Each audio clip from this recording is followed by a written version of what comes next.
سوال ایکچولی ارشاد پٹی کا کچھ اور تھا، لیکن میں سوال زیادہ اہم نا وہ جواب تھا جو شہنشاہ نقوی صاحب نے دیا، اور شہنشاہ نقوی صاحب نے کہا کہ ہمارا حسن اللہ یاری صاحب سے یہ اعتراض ہے کہ وہ ایک یوٹیوبر ہے، اور یوٹیوبر ہونے کے ناطے وہ سنسنی پھیلاتے ہیں اور بڑے غیر مؤدبانہ طریقے سے بدتمیزی سے بات کرتے ہیں، اور قرآن کہتا ہے کہ اگر کوئی بدتمیز یا کوئی جاہل ہو تو اس کو سلام کرو اور آگے بڑھتے، اس سے بحث نہ کرو۔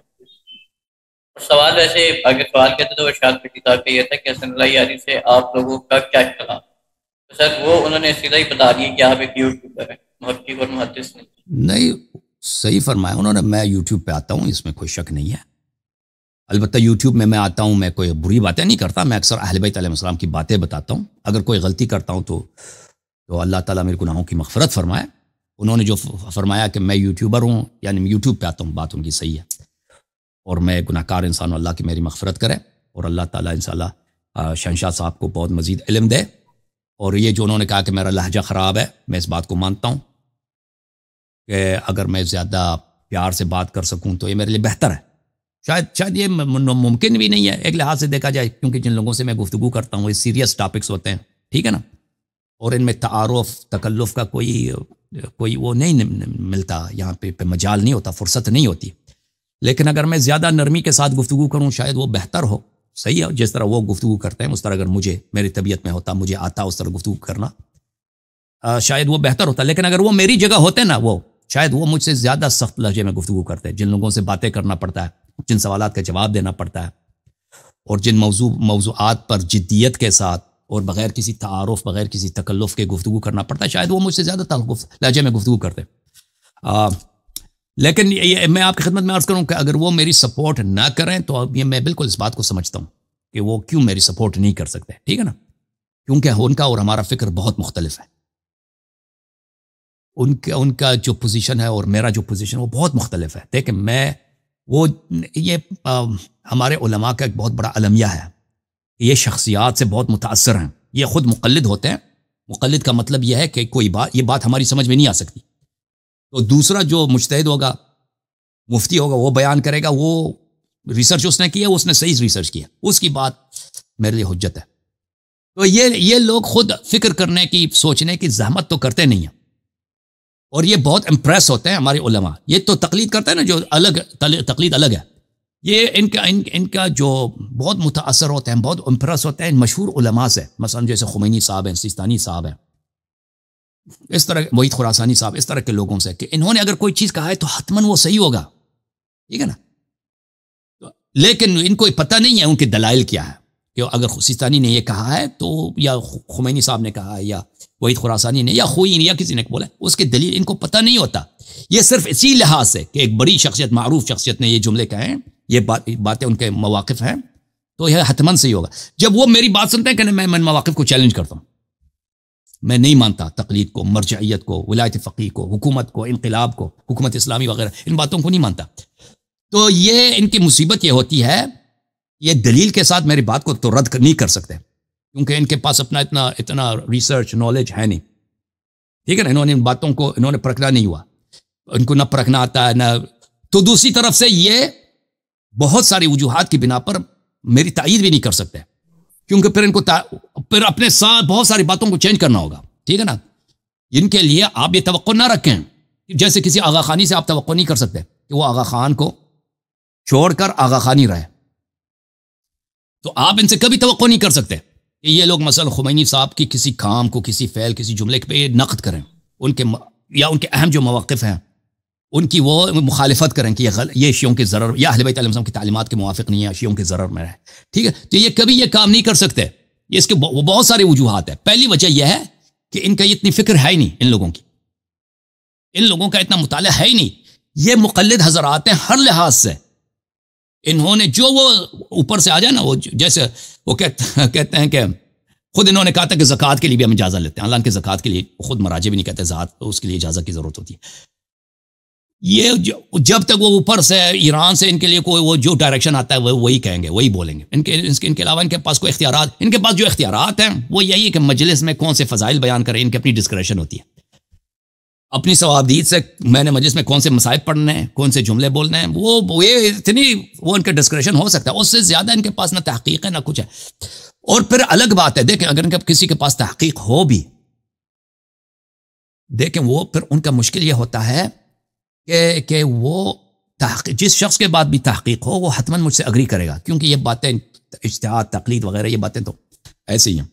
ولایت فقیہ خمینی صاحب کا جو کفریہ جملے ہیں، ان کے جو کرتوت کارنامے ہیں خمینی صاحب کے، کتنے بے گناہ لوگوں کو اس نے قتل کیے ہیں، تو پھر وہ مشکل یہ ہے کہ اگر یہ جملے کوئی کہے نا تو یہ خودکشی کے، شیعہ معاشرہ اتنا جاہل ہے، شیعہ معاشرہ اتنا ایران کے کنٹرول میں ہے، مرجعیت کے کنٹرول میں ہے، کہ کوئی شخص اس جملے کو وہ تقیہ کرے گا، ظاہر نہیں کرے گا۔ تو اگر ایسے افراد وہ کبھی میری تعریف نہ کریں، میں سمجھ سکتا ہوں، آئی انڈرسٹینڈ دیٹ، مجھے بخوبی پتہ ہے ان کی مجبوری کیا ہے۔ ان کی مجبوری ایک ہے کہ ان کی اتنی فکر نہیں ہے، دوسری بات یہ ہے کہ عملی طور پر اگر ان کی ریسرچ کہیں پہنچ بھی جائے تو وہ کبھی اس کا اظہار نہیں کر سکیں گے، کیونکہ ان کی دنیائی طور پر ان کا بہت بڑا نقصان ہوگا۔ لیکن میں ہمیشہ منتظر رہتا ہوں، آئی آلویز ویلکم، میں ہمیشہ منتظر ہوں کہ ایسے لوگ آ کے مجھے نشاندہی کریں، جیسے انہوں نے کہا نا کہ میرا لہجہ خراب ہے، ترش ہے، تند ہے، بالکل صحیح فرما رہے ہیں۔ مجھے اس پہ کام کرنا چاہیے، آئی نیڈ ٹو امپروو، مجھے بہتر پیار سے بات کرنی چاہیے۔ اللہ مجھے سکھا دے، اللہ مجھے توفیق دے۔ اسی طرح جو اختلافی مسائل اعتقاد پر، مثلا میں نے جو دیکھا ہے اہل بیت علیہ السلام کے مذہب میں کوئی شک ہی نہیں رہتا کہ اجتہاد باطل ہے، تقلید باطل ہے۔ مذہب اہل بیت علیہ السلام میں اس بات کی بالکل یعنی کلیئر کٹ ہے، ولایت فقیہ کفر ہے، یہ بدعت ہے۔ خمینی صاحب کا جو نظریہ وحدت وجود ہے یہ بالکل کفر، کلیئر کٹ۔ خمینی صاحب کے تعلقات CIA کے ساتھ، امریکہ کے ساتھ، امریکہ نے خمینی صاحب کے انقلاب کو اور شاہ کو ہٹانے میں اور خمینی صاحب کو وہاں پہ تہران میں بٹانے میں بہت اہم کردار ادا کیا ہے، ٹھیک ہے نا۔ یہ باتیں جو ہیں یہ اس کے ابھی دیکھیں اس کے بہت سارے آرکائیوز ہیں، جو لیٹرز ہیں خمینی صاحب کے ساتھ، جو کورسپونڈنس ہیں، وہ تو پچھلے 15-20 سال میں وہ ڈی کلاسیفائی ہو گئے ہیں، باہر آئے ہیں۔ اور خمینی صاحب کے بہرحال ان کے اپنے جو ان کے ساتھی تھے، جو انقلاب سے پہلے ان کے ساتھ تھے، انہوں نے جو اپنے آبزرویشنز لکھے ہیں، اپنے میموارز میں لکھے ہیں، وہ بہت اس کی تفصیلات بہت زیادہ ہیں، یعنی یہ باتیں جدال کرنے کے قابل نہیں ہیں۔ تو عرض یہ ہے کہ میں بہت ہی مجھے خوشی ہوگی کہ شیعہ مولوی حضرات اس کے پیچھے کہ میرے پیچھے بیٹھ کے مجھے گالی دے دیں۔ گفتگو کیا مشکل ہے؟ جماعت مخالفین کے علماء ادھر آتے ہیں، وہ بخاری، مسلم، کتاب کافی وغیرہ سے دلیل لے کے آتے ہیں، مجھ سے گفتگو کرتے ہیں۔ آپ لوگ کیوں نہیں کرتے؟ میں شیعہ علماء سے کہتا ہوں کیوں تم مجھ سے گفتگو نہیں کر سکتے؟ کیوں نہیں کر سکتے؟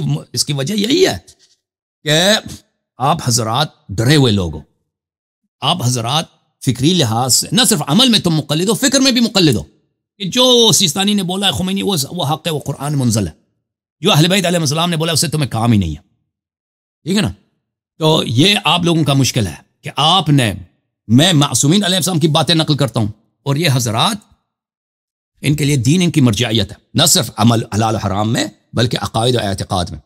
جی سر، تو مجھے بڑی خوشی ہوگی کہ شیعہ مولوی حضرات اس کے بجائے کہ مجھے گالی دے دیں، مجھے ایجنٹ کہیں، بغیر کسی دلیل کے جھوٹ بولیں، اس طرح آ کے مجھ سے گفتگو کریں، میری خامیوں کی نشاندہی کریں کہ بھئی یہاں پر آپ کی غلطی ہے، ٹھیک ہے نا۔ اور یہ کبھی نہیں آئیں گے، اور یہ خود بہترین دلیل ہے کہ میرے مواقف صحیح ہیں، اور میں جو ادعا کر رہا ہوں کہ یہ نہ صرف عمل میں مقلد ہیں بلکہ فکر میں بھی مقلد ہیں، یہ میری بات بالکل صحیح ہے۔ جی سر، مزید سر بس ایک اس میں چھوٹا سا ایک ضمنی کی بات تھی انہوں کی، کہ انہوں نے کہا کہ آپ چھوٹے چھوٹے ایشوز کو بھی اتنا وہ کیا کہتے ہیں اس کو گلوریفائی کر دیتے ہیں کہ شیعہ میں بھی لڑائی ہونا شروع ہو گئی ہے، تو آپ کا وہ لہجہ اتنا تبدیل ہوتا ہے کہ اوائڈ کرتے ہیں۔ میں تو دیکھیں حق بات میں بتاتا ہوں، یہاں پر میری نیت کسی کو لڑانا نہیں ہوتا، اور میں نے آج تک نہیں سنا کہ میری وجہ سے شیعہ میں لڑائی ہو گئی ہے۔ دیکھیں یہاں پہ دیکھیں میں آپ کو بتاتا ہوں کہ کون سب سے بڑا فتنہ تھا۔ دیکھیں خمینی صاحب سے پہلے عالم اسلام میں کوئی گروہ نہیں تھا جو شیعوں کو قتل کرتا تھا، کوئی ایسا تنظیم نہیں تھا شیعوں کی تکفیر کے لیے، کوئی ایسا جہادی گروپ نہیں تھا شیعوں کو قتل کرنے کے لیے۔ انہوں نے انقلاب کیا، انقلاب کے فوراً بعد کس بات کا آغاز ہوا؟ ایران عراق جنگ کا آغاز ہوا ہے۔ آپ کو پتہ ہے عراق ایران جو جنگ ہے 8 سال چلی ہے، اس میں 2 شیعہ ملک تباہ ہو گئے، 2 شیعہ ملک تباہ ہو گئے. عراق بھی ایک شیعہ ملک تھا، ایران بھی شیعہ ملک تھا. عراق کی قیادت سنی ہاتھ میں تھی، اور وہ سنی قیادت سنی نوجوانوں کو جنگ میں نہیں بھیجتا تھا. وہ کس علاقے کے لوگوں کو جنگ میں آتے تھے؟ قازمین، نجف، کربلا، بصرہ، ناصریہ، سماوا، دیوانیہ، شیعہ علاقوں کے لوگ بھرتی ہوتے تھے، ان کو زبردستی جنگ میں بھیجا جاتا تھا. تو پھر خمینی صاحب نے فتویٰ دے دیا کہ شیعوں پہ واجب ہے، اور شیعہ عراقی فوج میں جو شیعہ ان پہ واجب ہے کہ وہ صدام کو عسکری کھو کے ساتھ اس کو ہٹا دے. وہ ٹی وی پہ آیا، اس کے کلپس موجود ہیں، آپ سرچ کریں یوٹیوب پر فارسی زبان میں. خمینی صاحب ایرانی قائد انقلاب، مرجع وقت، جو اس زمانے میں بہت کیرزمیٹکس تھے، یعنی اس زمانے یہ سیستانی کچھ بھی نہیں سیتا اس کے مقابلے. خامنئی خمینی صاحب کے مقابلے میں کچھ بھی نہیں ہے، زیرو ہے کیرزما کے لحاظ سے اور انفلوئنس کے لحاظ سے. وہ شیعہ لوگ اس کو پوچھتے تھے خمینی صاحب کو. خمینی کی جو قیادت تھی اور اس کی جو محبوبیت تھی وہ الگ بات ہے، جیسے وہ، لیکن اس کا مطلب یہ نہیں وہ اچھا آدمی تھا. جیسے اڈولف ہٹلر کی جو قیادت ہے بہت کیرزمیٹک، بہت انفلوئنشل، لیکن وہ اچھا آدمی نہیں ہے. ماؤ زیڈونگ اور بہت لینن، اور اس نے ٹی وی پہ آ کے عراقی فوجی افسران سے درخواست اپیل کی کہ تم پہ واجب ہے کہ تم صدام کا تختہ الٹا دو. اس سے کیا ہوا؟ اس کا نتیجہ کیا ہوا؟ جتنے عراق کی فوج میں افسر تھے شیعہ، سب پھانسی پہ چڑھ گئے بیچارے، نوجوان پھانسی. اور وہاں پہ عراقی گورنمنٹ میں جتنے کارندے تھے شیعہ، وہ بہت زیادہ تھے، سب کو پھانسی ملی. کالج کے پروفیسرز، اس کے علاوہ جو تاجر حضرات تھے، جو پروفیشنل لوگ تھے، بہت، یعنی خمینی صاحب نے تباہ کر دیا عراق کے شیعوں کو. اس کے علاوہ افغانستان میں اکثر لوگوں کو نہیں پتا کہ افغانستان میں خمینی صاحب کے زمانے میں ان لوگوں نے جو پولیٹیکل پارٹیز بنائی تھی شیعوں میں، جس طرح لبنان میں شیعوں کے درمیان 8 سال تک خانہ جنگی تھی. یہ لوگوں کو نہیں پتا پاکستانی شیعوں کو. یہ کہتے ہیں حزب اللہ نے اسرائیل کے خلاف لڑائی کیا. حزب اللہ نے جب شیعوں کے خلاف لڑائی کی، وہ بھول گئے. تم پڑھو لبنان کا جو سول وار تھا، وہ شیعوں کے درمیان لڑائی تھا، عمل اور حزب اللہ کے درمیان. یہ کس نے لڑائی اس میں لڑوائی؟ خمینی صاحب کے، اور خمینی صاحب ایرانی حکومت نے. یہ جو شیعوں کے آپس میں لڑائی کروایا ہے، اور بھائی شیعوں کو جو تباہ کیا ہے کس نے؟ اللہ یاری نے شیعوں کو شیعوں سے لڑایا. اب جا کے دیکھو لبنان میں سول وار، عمل اور حزب، ابھی تک ان کی لڑائی جاری ہے، اختلافات بہت شدید ہیں، ٹھیک ہے نا. لیکن ایک زمانہ تھا کہ ان کے درمیان شیعہ محلوں میں ایک گلی حزب اللہ کا ہے، دوسرا گلی عمل کا ہے، وہاں پہ مورچے بنائے، ایک دوسرے پہ فائرنگ موٹر اور راکٹ لانچر سے حملے ہو رہے ہیں. یہ کئی سالوں تک آپس میں لڑائی تھی ان کے درمیان. 1980s میں افغانستان میں 1980s میں ایرانی گروپس کے، ایرانی سپورٹڈ گروپ کے درمیان شیعہ تباہ ہو گئے، کیونکہ آپس میں یہ لڑے. ان کے آپس میں یہ نہ کہ فکری زبان سے، فکری لحاظ سے آپس میں لڑتے تھے. یہ بھی کہتا تھا اللہ اکبر خمینی رہبر، سامنے والا بھی. شیعہ قوم تباہ ہو گیا افغانستان. تو یہ کہنا کہ میں نے لڑایا ہے، تو یہ تو ایک ہلکی سی داستان ہے. آپ جا کے حوزہ علم قم میں دیکھیں خمینی صاحب نے مراجع کے ساتھ کیا اپنے رقبا کے ساتھ. سید کاظم شریعت مداری، اس کے ساتھ خمینی صاحب نے کیا سید محمد روحانی کے ساتھ کیا سید صادق روحانی کے ساتھ کیا سید محمد شیرازی کے ساتھ ان لوگوں نے کیا یعنی مراجع کے ایک بڑی تعداد کو جیل میں ڈالا. ان کو یہاں تک کہ کہا جاتا ہے کہ ان کو قتل کروایا. سید محمد روحانی، سید محمد شیرازی، ان لوگوں کے لواحقین کے شاگرد یہی کہتے ہیں کہ یہ شہید ہے، ان کو قتل کیا گیا. بہرحال یہ داستان بڑی لمبی داستان ہے.